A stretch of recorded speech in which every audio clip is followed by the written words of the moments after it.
Dapat dahil mo siya dito para makilala namin. Malaman namin ni Inay kung anong gusto niya.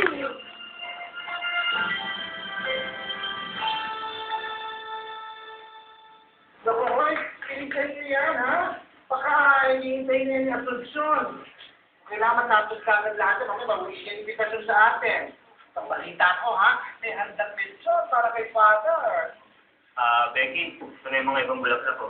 Oo, sige, ilagay mo lang yan dyan at tumulong ka na dito. Tulong? Ano ba? Ang pangalaman na yan, eh. Kapag tumulong siya, di ba? Pulis ka, ayan. Hindi ka na siguro na.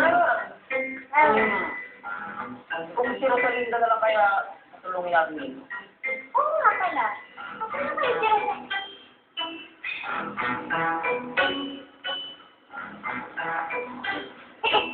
Hoy, bakit kaya naman ang itura mo?